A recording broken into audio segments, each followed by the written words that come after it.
Hi again, everyone, and welcome back to After It Drops, the commentary of single record, The Story of Aaron Hunter. It is I, again, your host, Nelson Moses Lassiter, and let's just kind of dive right into it right now. So now we're at the third episode, and you're getting introduced to Shy for the first time. Officially, you get to hear him speak and everything. And Shy is Aaron's older brother who had a career, and now he's trying to rejuvenate it. But, he's kind of jealous that his brother is kind of taken over, and he wanted to become his brother's manager. But, Aaron ended up meeting Kieran, which kind of like drove a wedge in between the two. So now Shy can't even live vicariously through his brother or even kind of like mooch off his money in that type of way. So, Aaron is trying to plead to Shy to just fall in line and get on the same page so we can kind of do this. And you already instantly realize that Shy and Karen just don't like each other at all. So that's really kind of what this is about. It's about these two characters really just kind of like realizing how they feel about each other and what's going on with that. But then you kind of get Aaron just trying to be the mediator, trying to like bring that peace between everybody because he realizes how high the stakes truly are because his entire career is now on the line, and if he doesn't act accordingly, he's going to get screwed.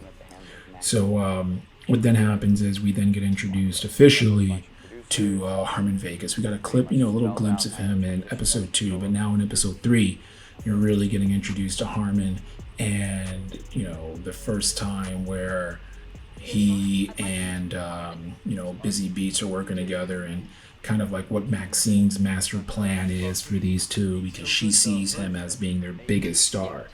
And it's great because like everyone's coming in with the egos, but Maxine still just like cuts them down to size. So I love how she does that.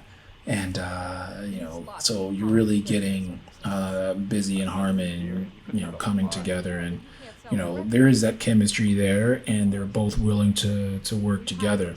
But they have this one issue, which is Aaron, and Maxine's just kind of like, listen, when it comes to making my money, Harmon was first. I don't really care about Aaron. And this is information that Aaron doesn't know. So it's one of those things where all of these characters start learning a little bit more, but at the same time they're dancing around because they don't want to jeopardize an artist's creativity and an artist's work. So that's kind of where the conflict comes into play, In this scene here, it's kind of where the plot starts to thicken.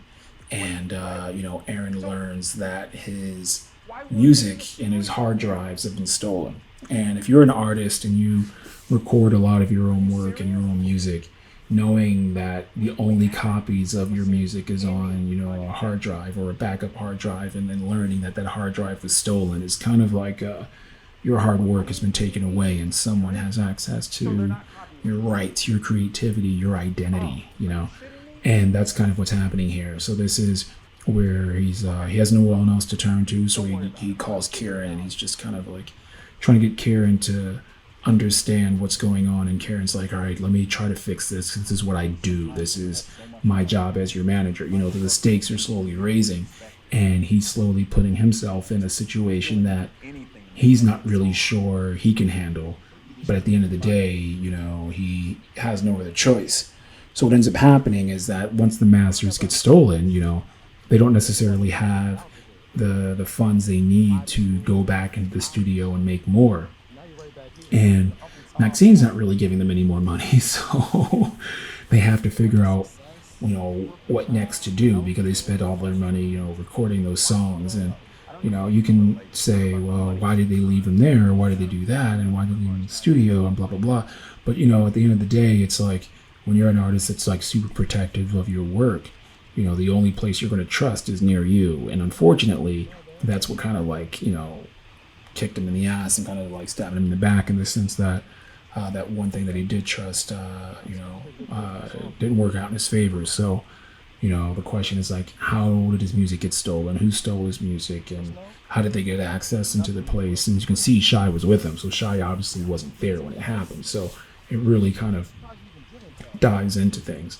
And here's you're kind of like introduced to Quan, who's like the one guy that's like the street hustler who just like knows the in and outs, and he's kind of playing a lot of people because he's got the money.